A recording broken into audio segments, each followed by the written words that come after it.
Ladies and gentlemen, welcome to my channel. This is Ian Isle, and I am not here alone. Go ahead and introduce yourself. What's up, guys? John here from BeerMoney2K, looking to do yet another epic commentary alongside Ashton. Ashton, what are we talking about today? This is going to be our commentary defending Jeff Hardy and basically saying that he deserved a spot on the top 50 superstars of all time list that we made with our fellow horsemen, Alex and Preston.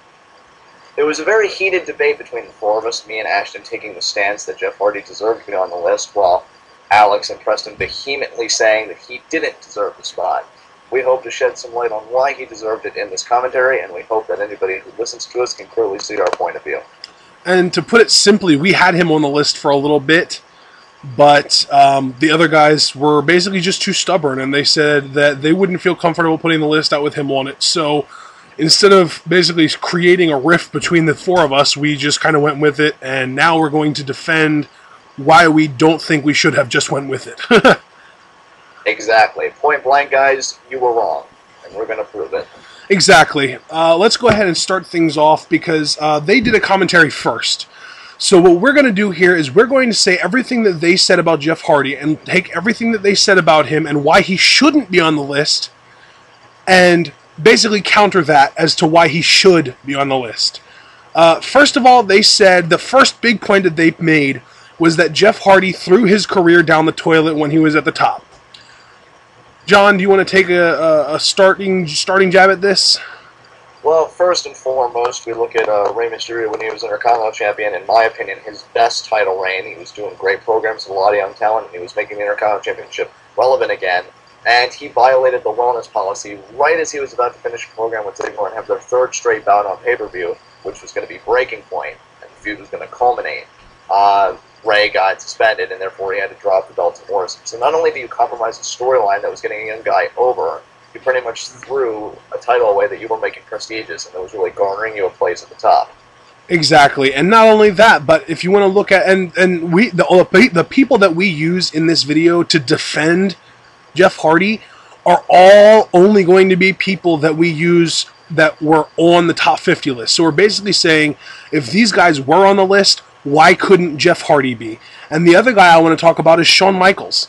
The guy was at the top of the freaking world. He screwed Bret Hart with the help of Vince McMahon in the Montreal screw job. And no more than a year later, he lost his smile and he needs a break. Aww. Exactly. I mean, you had a guy who's been completely consumed by his demons in the first half of his career when he was on his top. He acted like a spoiled child, and hey, I'm not giving Shawn a tongue lashing. He himself has admitted this in his book. Yeah. Said things like, oh, if you guys drape an Austin t-shirt over me after Tyson, knocks me out, I'm walking out. I don't care. He acted like a complete Madonna when he was the one struggling with a pain pill addiction that Vince knew about, but clearly because it's Shawn Michaels, they couldn't do anything. He couldn't clean up his act, and in my opinion, he compromised a lot of things that he was doing when he was on top. Exactly. I absolutely respect everybody that we're going to be talking about in this, but we are basically going to be pointing out the negatives in them for the simple fact that everybody is human. Everybody makes mistakes, and a lot of the guys that were on our list that were prominent figures in the wrestling business that we still saw as being worthy of being in the top 50 list had their demons, had their big mistakes, had their, everybody makes mistakes, and we're just trying to say, Jeff Hardy's human. Let the guy have his piece. You can't ignore his accomplishments. One of the other points that Preston and Alex pointed out was that he got suspended from the WWE and he kept on making the same mistake over and over again. Well, to combat that, first of all, he was suspended twice. Guess who else has been suspended twice now? Evan Bourne. Guess who else was suspended, or actually in this case should have been suspended, but wasn't because apparently he was too big for a suspension? Randy Orton back in 2007. And see, that's the flaming hypocrisy right there. Because, a guy as big as Orton, who draws to the degree that he did, he gets a pass. And Evan Bourne, oh, it was just marijuana, this, that, or the other. And Jeff Hardy comes under scrutiny because it's Jeff Hardy. And apparently people just like to rag on it. Exactly. Let's be completely honest with ourselves, guys. Vince McMahon never wanted Jeff Hardy to get as over as he was in the first place. So when Jeff Hardy screwed up, Vince was more than happy to jump on the, oh, he doesn't deserve to wrestle for a little bit. Let's keep him off TV. And, of course, in the back of his mind, he was thinking, maybe now the fans will forget that he was here in the first place. Which they didn't. Exactly. And John, you know, I can't really sing the praises of Jeff Hardy nearly as well as you can, so I want you to go ahead, run down everything great that this guy has done for the wrestling business.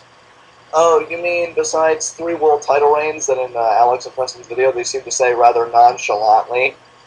Yeah, when he was running down it was 3 world title reigns, whatever. You can't... Which isn't at the same number of world titles as Rey Mysterio, which that was, you know, never said nonchalantly by Preston. I think Shawn Michaels is a 3-time world champion, is he not?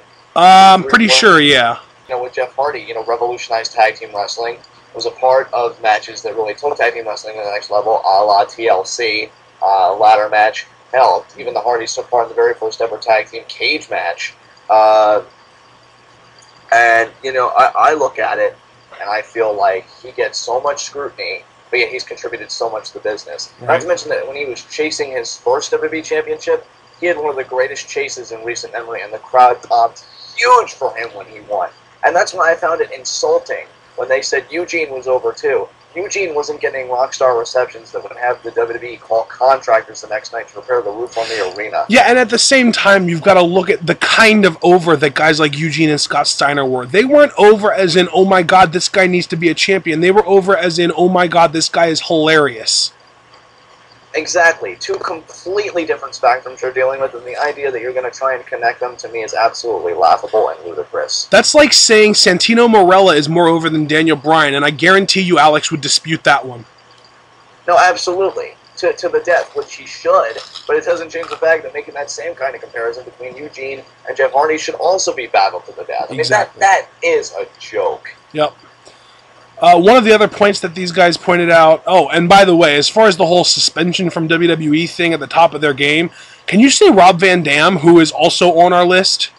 Yeah, really. When he got suspended, he had unified the ECW and WWE championships. It doesn't get any more top of the world than that. No, absolutely not, especially when ECW was white hot and was just coming off of the TV deal that they had. Yeah. Because it was just in its inception, and they were trusting Rob Van Dam to carry that TV deal. What happens? Drops the WWE title to Edge after a few weeks, and then loses the ECW championship to the Big Show. Why? Because the next day on WWE.com, 30-day suspension. Exactly.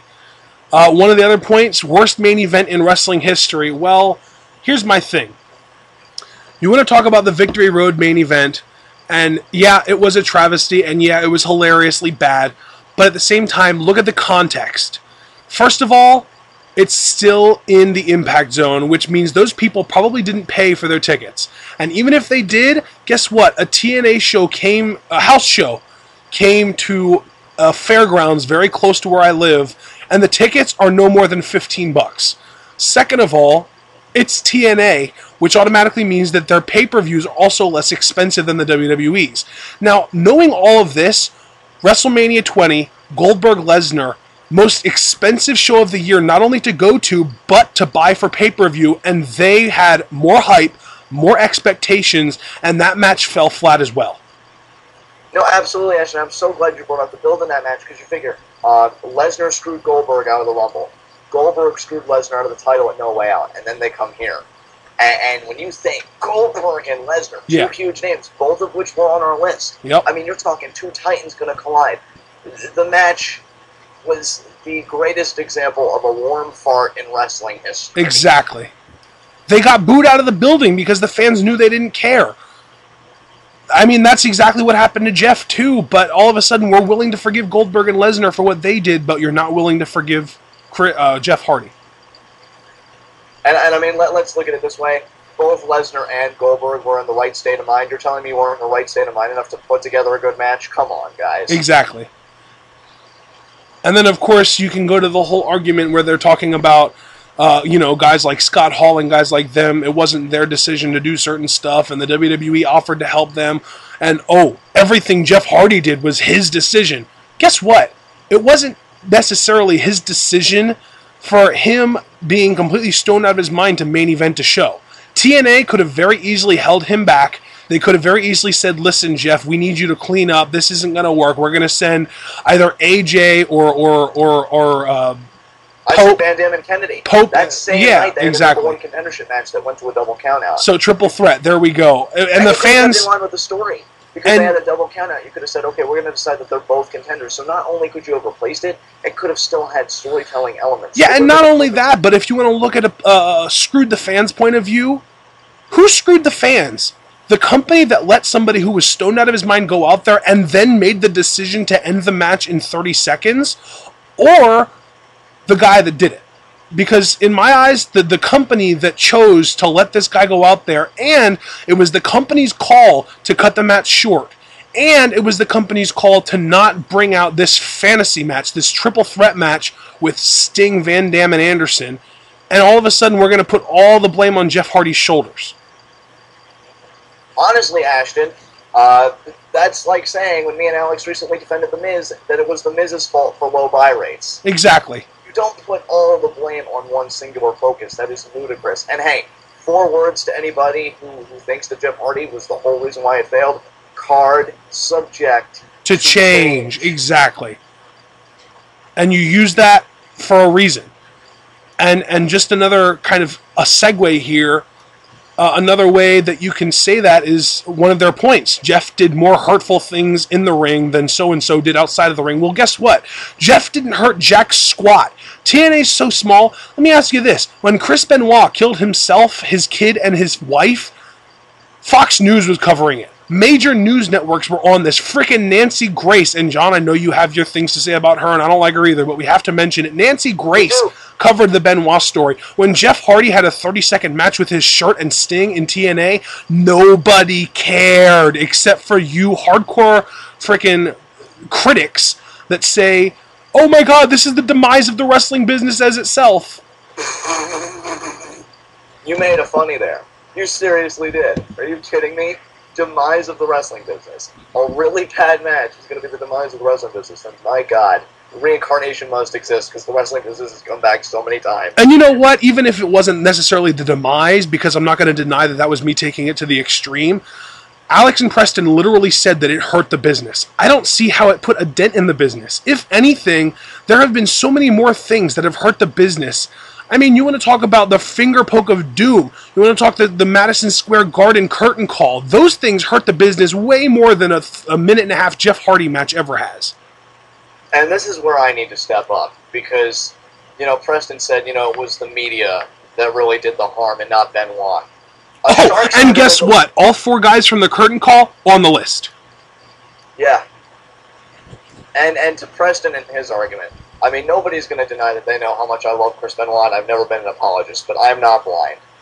A shark's never going to go to blood unless they smell it. A media outlet, it never covers pro wrestling unless there's a profound reason to. And guess what? A man killing his family and then himself? Pretty profound.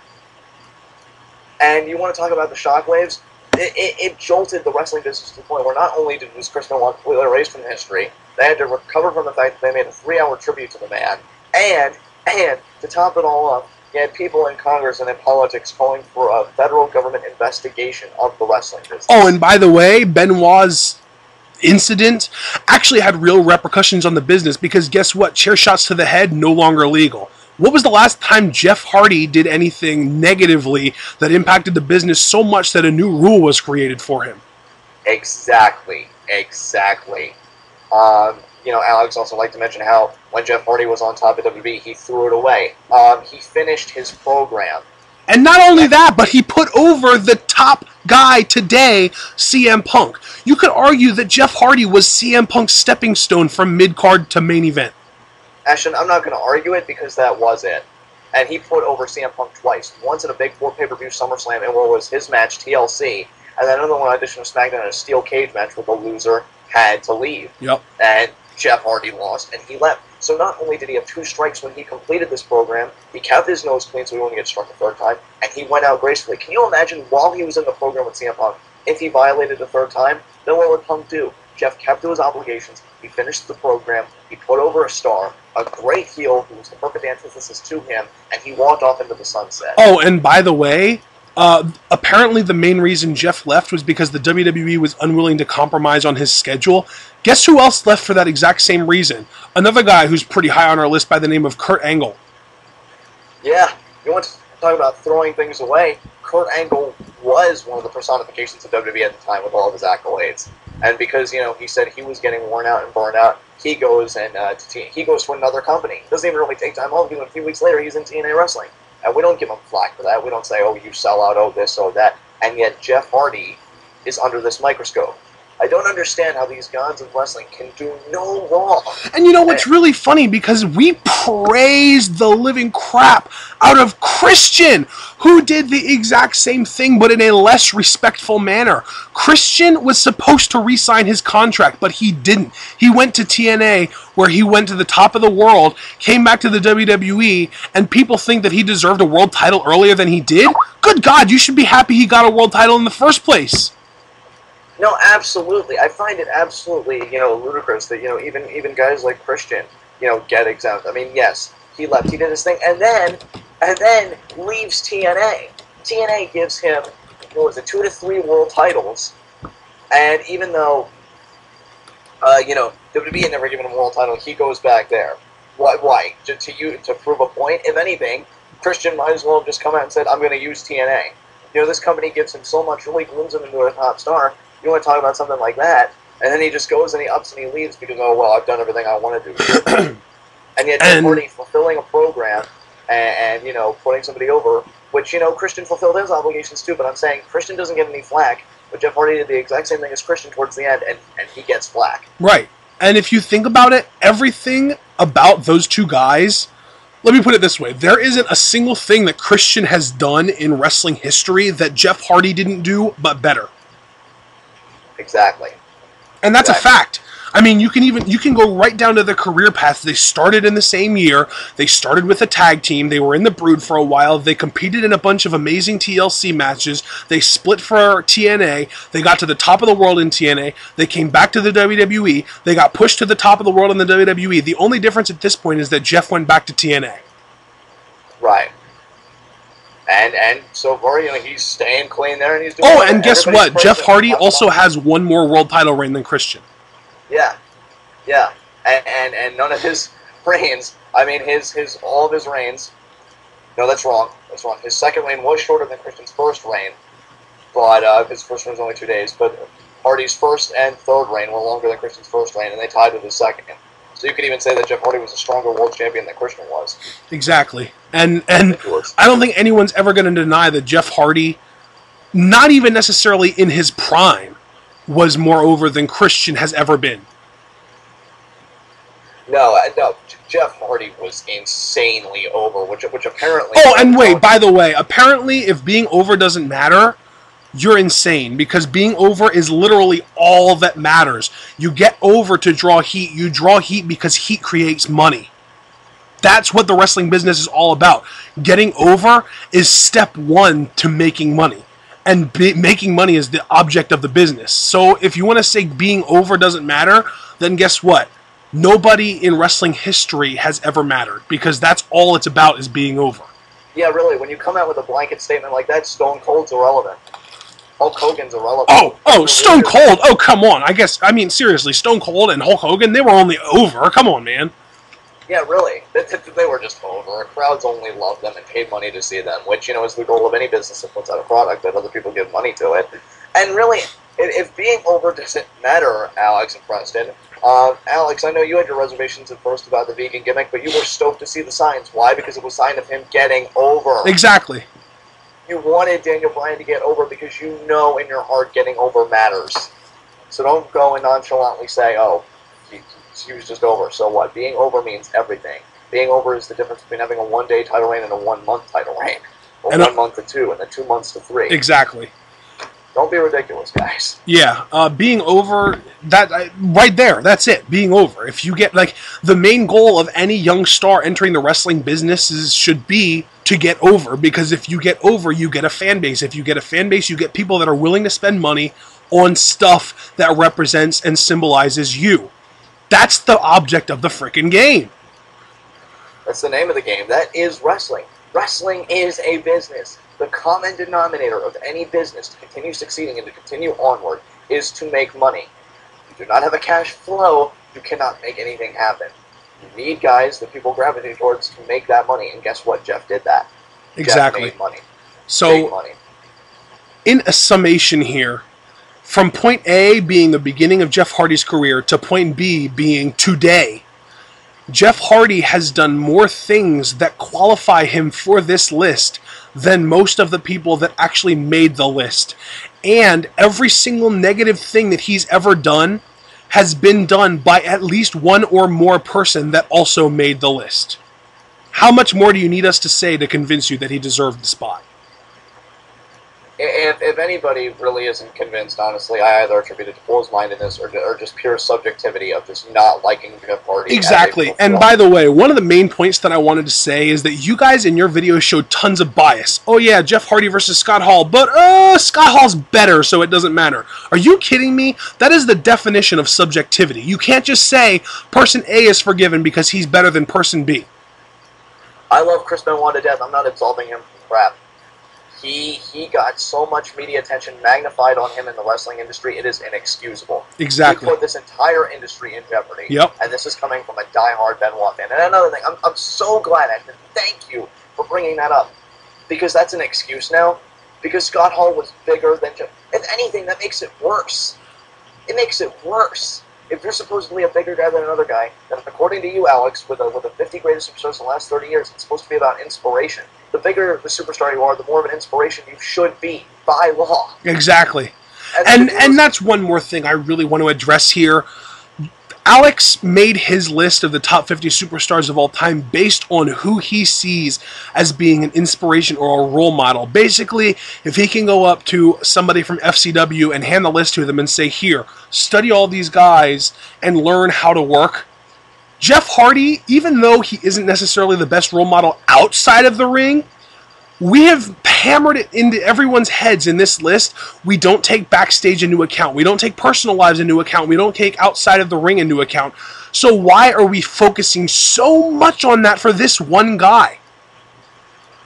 I don't understand it. When Alex, you yourself have said that he has accomplished prominent things inside the ring, well, isn't that what defines a wrestler? Exactly. Great? Yeah. I mean, let's be honest. John Cena made our list. But if all he did for the company was be a spokesperson for Make-A-Wish and do all the charity work outside and had never accumulated any championships, never gotten the reactions that he had gotten, never main evented the WrestleManias that he main evented, he wouldn't even be within a 20-foot radius of our list. And guess what? If he had done everything that he has done accomplishment-wise in the wrestling business, and he was a complete jerk to the fans, and he didn't do Make-A-Wish, and he didn't do anything overseas, and he didn't do any of that, guess what? He'd still be in the exact same spot he's in on the list. Because that's all that matters, is the in-ring accomplishments. That's the only thing that we took into account while making this list. And let's be honest, Hulk Hogan was on our list, and we've said time and again with things that he's done, we don't like the person. Exactly. And we don't like things that he's done. Yep. Even Alex said at the beginning, I do not like Terry Bollea, but I know what he's done. And yet it's so hard to say that about Jeff Hardy. Just saying. I think that Jeff Hardy, the person, needs a lot of work. He needs to... He needs rehab, but regardless of that, he has a lot of work to do on his personal life, and if he can prove that, that's awesome. But Jeff Hardy, the wrestler, the gimmick, the character, is one of the top 50 superstars of all time. Ashton, what you just said, look, Jeff Hardy, the individual, I am separating from the performer. If I can do it for Benoit, I'm sure as I'm not going to be a hypocrite when it comes to Hardy. The person needs help and lots of work. It needs, like you said, rehab. The performer has done so much for this industry, has accumulated so many accolades, and has earned the respect that is the equivalent of a world-renowned superstar. How can you turn a blind eye to that? The 3 world titles, revolutionizing an art form in tag team wrestling, dominating both companies, one company, TNA, that trusted him to create the same kind of boom that Hogan did when he turned heel by turning heel. Yeah. They were recreating the NWO, and Jeff Hardy was at the forefront of that. If that does not tell you how over a guy is, when Hulk Hogan says, brother, you can get the same reaction I got. That's insane. Yep. And then you want to talk about throwing WWE away. Finish the program with Punk. Put Punk over. And he walked down on his own terms with only 2 strikes. The game is 3 strikes and you're out. Jeff Hardy never left the batting. Never left the batting position. And to me... Oh, and by the way, for those of you that want to kind of dismiss, oh, he's just over, or oh, he's only won a few world titles, let me do the little rundown here. 2 World Heavyweight Championships, WWE Championship once, 1 European title, 3 Hardcore titles, 1 WCW Tag Team title, 4 Intercontinental titles, 1 light heavyweight title, 6 WWE World Tag Team titles with Matt, obviously with Matt. 9th Grand Slam champion. The guy's a Grand Slam champion, and the only Grand Slam champion not on our top 50 list. That's a disgrace. That's a disgrace. It's so funny, actually, because at the beginning, when we started with Vince McMahon, you said, I'm sure there's a 50th greatest superstar. Yeah, his name was Jeff Hardy. Yeah. That's what his name was. Are you seriously trying to tell me that this guy doesn't belong on the top 50 greatest superstars list over Hacksaw Jim Duggan? Oh, come on. That's not even worthy of being a bar joke. That's just ludicrous. Jeff Hardy has done so much for this industry that we can't turn a blind eye to it. And honestly, I want everybody to understand, it wasn't a guy like me that said, Benoit should be on this list. It was a general consensus. If these guys said Benoit shouldn't be on the list for what he did, I'd agree with that too. I feel like we should have held all these guys to the same standard if Hardy was going to get this kind of treatment. Exactly. Because if Hardy was going to get this kind of treatment, Benoit didn't deserve to be on our list. He killed people. Took human life. I mean, realistically, if we're going to take outside the ring into account, this list would look completely different. Because, I mean, even if you start all the way at the top, Stone Cold Steve Austin, wife beater, Hulk Hogan, complete and total real-life douchebag. Undertaker would probably be number 1 on the list just because I can't think of any beef that he's ever had. It's one of those things where everybody has something. It just so happens that you guys focus so much more on the negative with Jeff Hardy that you can't look past it. And I don't know why that is. But I'll tell you exactly why it is. It's because both of these guys were hardcore Jeff Hardy marks, and Jeff Hardy screwed up one too many times in their book, and they refused to forgive him for it because he scarred their poor little hearts. And because apparently they're fair weather fans who only are fans of somebody when they're in the good light of the media. Real nice, guys. Real nice. We absolutely love you guys like brothers, but man, did you screw up on this. Yeah, you were way off. I mean, I love you guys like family. I shouldn't even have to tell you guys that. But the idea is that this was the reason why he wouldn't make our list when we have a murderer and several other druggies and people who suffer from alcoholism on this list. I mean, I love Jake Roberts to death, and I'm so glad I found him, but man, did he have his demons. Yeah. Don't even get me started on guys like Warrior. Yeah, I mean, look at the list we have. Let me tell you what. I am going to pull up our list just because I feel like it would be appropriate and just list all the guys that had demons one way or another, okay? And I feel like I shouldn't have to do this, but it feels like it needs to be done. Austin, Hogan, Michaels, Flair, probably, I think, Savage beat Liz a few times too. Let's see here. I know Triple H hasn't. Bret Hart. I'm pretty sure Bret Hart had a painkiller issue. Cena has been attacked for steroids multiple times. Rey Mysterio has been suspended a few times. Well, at least once.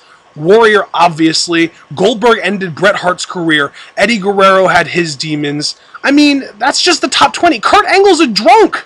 Are you kidding me? Yeah, he's been pulled in for DUIs before.